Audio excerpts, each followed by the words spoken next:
Je suis Anthony Goro-Ponceau, géographe, maître de conférence à l'Université de Bordeaux et membre de l'UMR LAM. Alice Corbet, je suis aussi à l'UMR LAM Les Afriques dans le Monde, située à Sciences Po Bordeaux. Je suis anthropologue.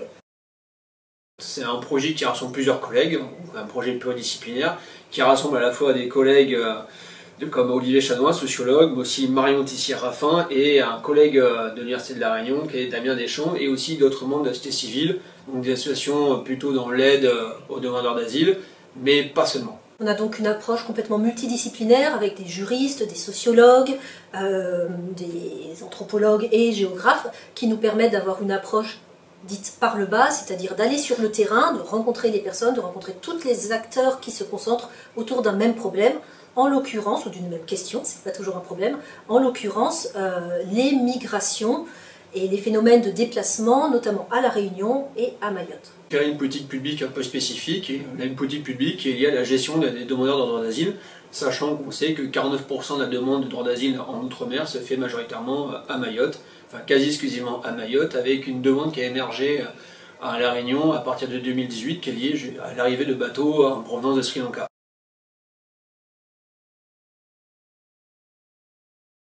L'enjeu pour nous, c'est comprendre justement cette demande, comprendre de quelle manière en fait l'outre-mer est aussi associé à un certain régime d'exceptionnalité, un régime d'exception, et voir de quelle manière en fait l'administration en acte des réfugiés à la fois à La Réunion et à Mayotte permet à l'État français de maintenir une certaine colonialité du pouvoir. C'est ces relations entre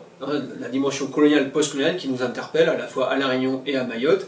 Et aussi question en fait les trajectoires de ces migrants et voir ce que ça peut produire en termes de régime d'altérisation, puisqu'on est face à des sociétés qui sont créoles, métissées, qui ont subi en fait un certain nombre d'éléments similaires, que ce soit à La Réunion ou à Mayotte, donc c'est le système de la plantation, l'esclavagisme, à une même période aussi décoloniale. Et donc c'est ce contexte singulier qui nous interpelle et qui nous a paru assez pertinent pour questionner les politiques migratoires mises en place par la France. Comparer La Réunion et Mayotte, ça permet aussi de nous renseigner justement sur cette géométrie variable de ce qu'est la catégorie Outre-mer, puisque Mayotte est dans un régime d'exception et n'a pas acquis l'égalité de droit, l'égalité de traitement dans les droits vis-à-vis de la métropole. Il y a toujours un rapport